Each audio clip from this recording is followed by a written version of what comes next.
It is time for man to fix his goal. It is time for man to plant the seed of his highest hope. His soil is still rich enough for it. But this soil will one day be poor and weak. No longer will a high tree be able to grow from it. In Friedrich Nietzsche's classic of modern philosophy, Thus Spoke Zarathustra, the eponymous prophet descends from his decade-long solitude in the mountains to deliver this message to the human flock who have unknowingly positioned themselves over an abyss. Like Nietzsche, the prophet saw himself as something of a father figure to humanity, doting over their great potential to rise beyond the limitations of their more earthbound predecessors. However, like any good parent, this love was marked by a persistent anxiety, fear for their children faced with the seductive lure of the indulgent detachment the modern world offers. In a culture that raises free agents in the eternal present rather than role players in a teleological structure oriented toward a meaningful past and future. These fears are legitimate, and ones that all who care about humanity should have. There is within the human race great potential. The last 400 years of cultural, moral, technological, and scientific achievement should be proof enough of that. But if one cares enough to look, a pervasive cultural degeneration is becoming harder to ignore. Increasingly isolated lifestyles, collapsing global birth rates, and perhaps most pernicious of all, disillusion on the value of human life. Nietzsche observed the first symptoms of these failings taking shape in the culture of late 19th century Germany, and in his own labor of love, he dedicated much of his intellectual energy to putting up warning signs against the dangers of losing sight of the value of what was in front of us. Believing that opting to regard the accomplishments of our predecessors as a cushion to collapse into, rather than a springboard to launch ourselves from, was a path toward irrevocable ruin. There is still time. Many cultures are still rich enough to produce something new and spectacular, but only if those within them develop a vision of what new and spectacular even is. Like an adolescent encouraged to set goals, it may be time for us to develop a consensus on what constitutes the good, and develop a plan as to how we'll go about achieving it. To address these cultural woes, it may be time to once again fixate a collective aspiration. In the wake of the death of God, a concept we'll explore in more detail in a minute, communion with the divine, as well as any object of metaphysical transcendence, has been dethroned as this object of the collective aspiration. Indeed, the concept of collective aspiration itself, considered inseparable from political life not too long ago, has now been cast at best as superstitious drivel, at worst as the progenitor of the horrors of totalitarianism. Not totally ungrounded concerns, given how fresh we still are off the horrors of the 20th century. But without collectivist aspiration, all we are left with in the way of truth and meaning is a completely individualistic moral structure. Not to denigrate the value of individualistic considerations, but is that alone enough to sustain us spiritually into a foreseeable future? I'm not convinced we can live unbred alone. Lacking collective aspirations which stand above the whims of subjective experience, one has to wonder if there's anything above the ground floor. Is there anything to hold out hope for that would make our inevitable suffering worthwhile? Does something else yet lie on the horizon?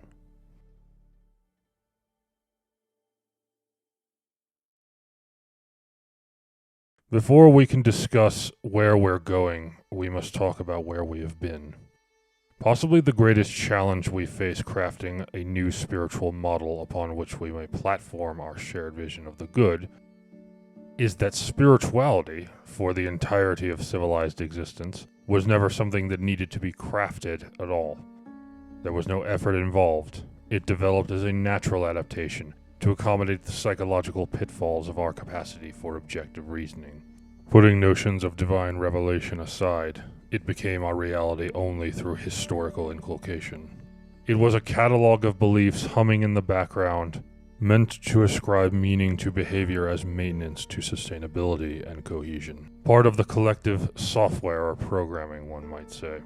When examining the pre-modern values enshrined in religious traditions observed across all peoples and cultures, a few beliefs embedded in the collective programming show a certain ubiquity that merits the attention of those who wish to understand how it is we direct our behavior. Chief among them is the assumption of humanity's paramount and indisputable significance in the natural world. The world may not be by us, but it is certainly for us. For most of our history, or at least civilized history as we may define it, this was the most effusive yet invisible of assumptions operating in the background. The pre-modern man looks out into the world and sees the deer and the birds and the bears living in complete alignment with the dictates of their instincts, in a perennial and desperate struggle for survival, while he harnesses his rational and cooperative capacities to put a certain distance between himself and mere survival, to build shelters, to grow crops and raise livestock, to utilize tools in the cause of his sustenance and defense, and if he succeeds, to pass on what he has learned of the struggle to his offspring. Generations pass, and he begins to develop an appreciation for the idiosyncrasies of both his character and that of his collectives that emerge in this pursuit of subsistence and even prosperity. And if all goes well enough further down the line, there is even room for him to reach beyond the station of his physicality, to discern causality and beauty amid the litany of forms, and to attempt to make them work in his favor.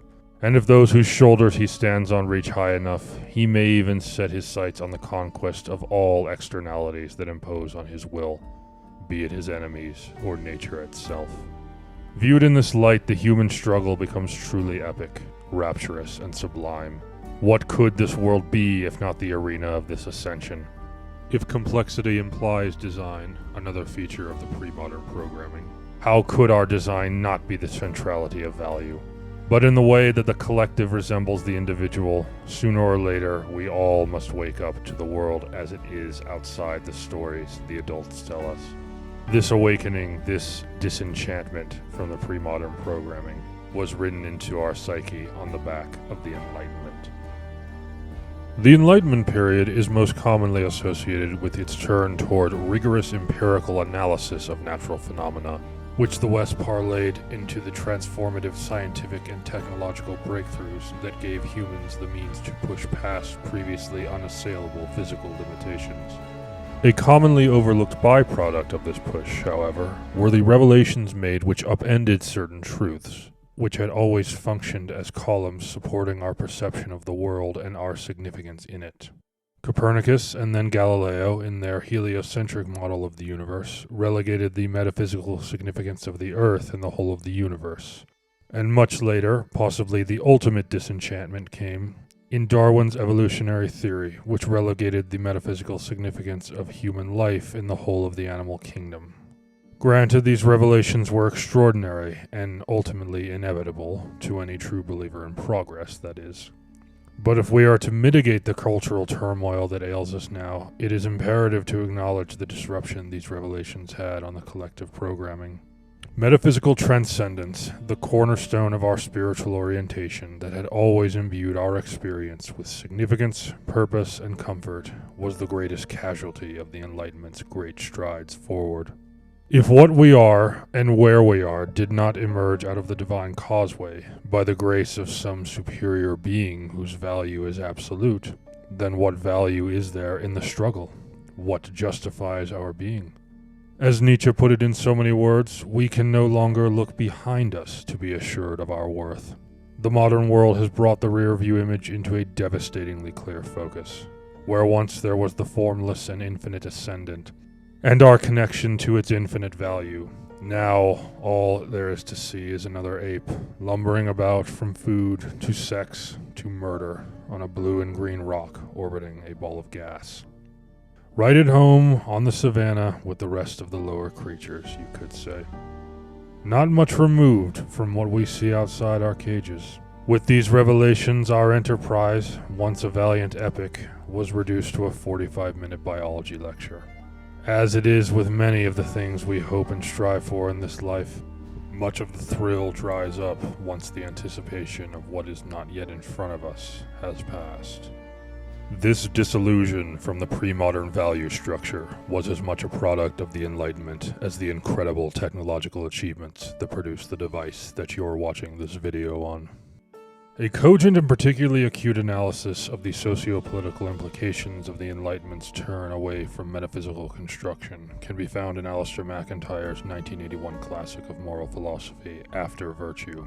In the work, MacIntyre argues that the most fundamental commitments of the Enlightenment project, evident in outcomes in science and technology, would extend into the realms of spirituality, matters typically dealt with by the church and other human institutions. He posits that the animating ambition of the thinkers of the Enlightenment in all areas of science, mathematics, and the other hard disciplines was to, through observation and deduction, ground our understanding of phenomena in rational, predictable models of causality, a noble and ultimately feasible ambition when applied to the physical world.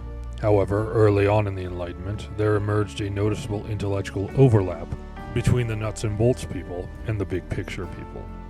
Infatuated with the Western world's seemingly unbreakable trajectory of overcoming, there emerged a new class of thinker with a distinct desire to ground morality and behavioral norms in similar, rationally discernible principles. The idea being that in the same way that the physician can, through observation and deduction, arrive at a logical conclusion as to the best way to treat a heart condition, the philosopher, or other managerial actor in the spiritual realm, will be able to, in time, arrive at rational conclusions as to how human beings should behave in a way most efficacious to living in accordance with a good, also rationally determined.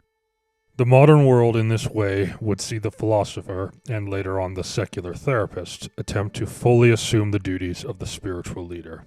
Skipping to the end, this project ended in anticlimactic failure. I won't get into the details of McIntyre's argument in this video, as his analysis as to why any attempt to demarcate a universally applicable systemic model for predicting all human behavior was always destined for failure is extensive and the subject of substantial debate itself. If you're interested in exploring his work on the subject of morality further, I'd highly recommend you absorb the work for yourself.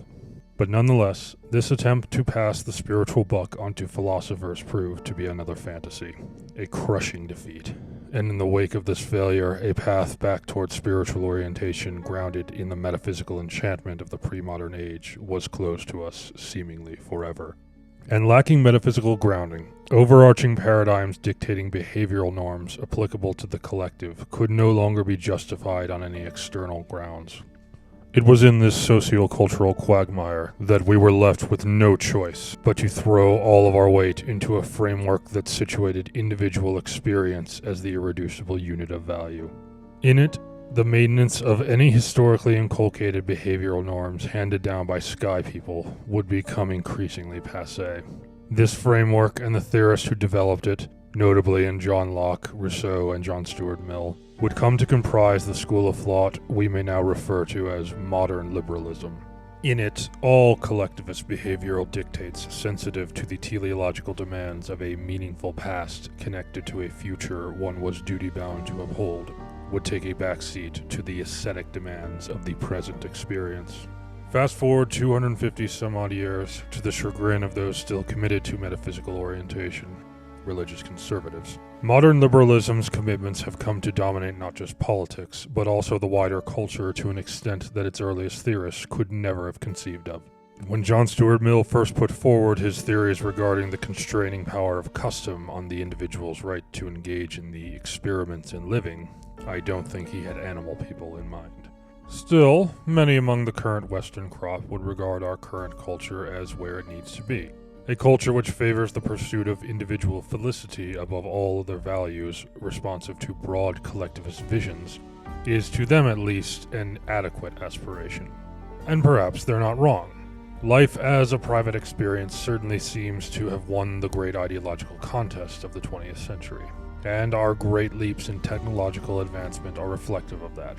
Despite the most sincere efforts of the modern right, the values and spiritual orientation held by one simply cannot be elevated above another on any external grounds. As for the utilitarian quality of moral structures, those said technological achievements may soon be able to cover all our bases. Perhaps all behavior once considered essential to the maintenance of society will become functionally obsolete. Practices and standards once considered taboo given their implicit long-term implications, maybe now can be permitted in the cause of greater felicity and more exotic experimentation. Bottom line, when present is asceticism is the only consideration for a good life, the modern liberal paradigm is undoubtedly the roadmap to follow. But where does it lead? And are there any other paths available to us? What we must answer is the moment the only consideration? For better or worse, human beings have unleashed the full force of their creativity and their ambition upon this corner of the universe. In its wake have emerged transformations in living which those from just a few generations earlier would have been truly inconceivable. With that in mind, is felicity the only good to pursue further, or is there yet another horizon to look towards? Something yet still inconceivable to us? Is there some version of the future worth committing our behavior to realizing? Is there still a reason to take ourselves seriously? Is there still a place for virtue? Consider this scenario. If you were given a Ferrari, but were told that you could only use it in your driveway, how would that make you feel? All that power, all that capability confined to a small cage. Wouldn't it be the biggest waste? Wouldn't you start to wonder what the point of even keeping it in your garage was? You may even start to resent the very sight of it every day coming out the door. A bitter reminder of what could be, but ultimately never will. In human beings, the natural world has produced something truly unique, rapturous and sublime.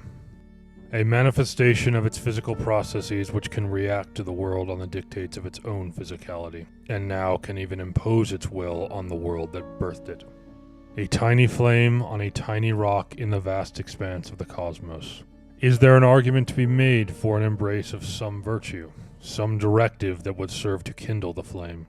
Wouldn't it be worth it to take ourselves out for a spin? Metaphors aside, there is of course no metaphysical prescription toward this path. No mystical man in the sky is placing any special favor on ascension as opposed to comfort. But doesn't so much of the zest of life come in anticipation of tomorrow?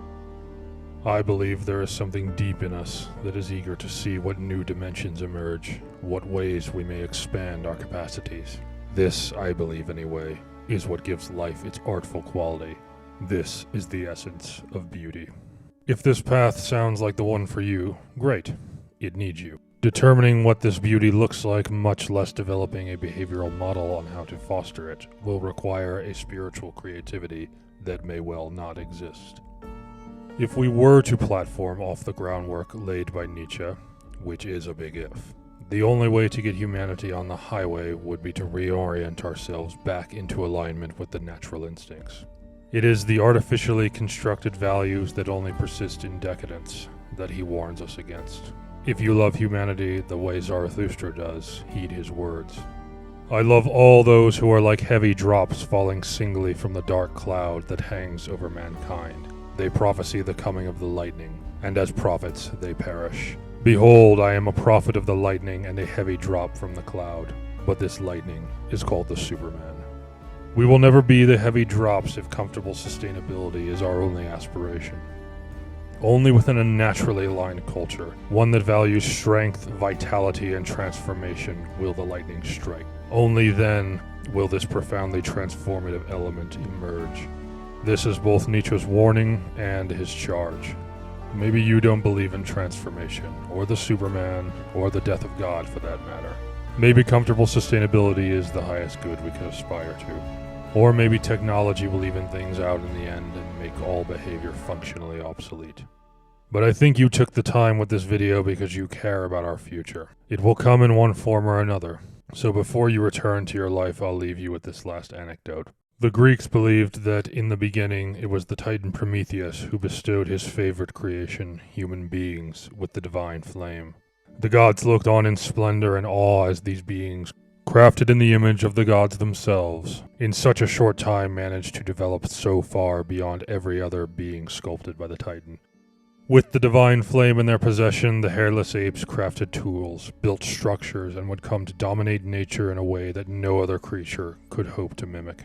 But when they failed to offer proper tribute to the gods, Zeus commanded that the flame be taken back. Prometheus, seeing that things on Earth were just starting to get good, defied his Olympian masters and took steps to ensure the divine flame would remain the birthright of the human race. And for his defiance, Zeus sends him to be chained against a mountain for all eternity, his only company a bird that would come every day to devour his liver.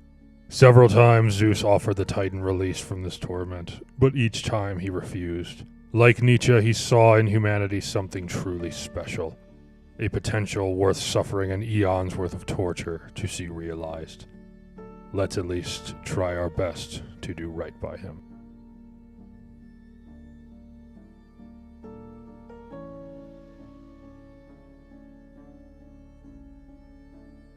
Thank you for your kind attention.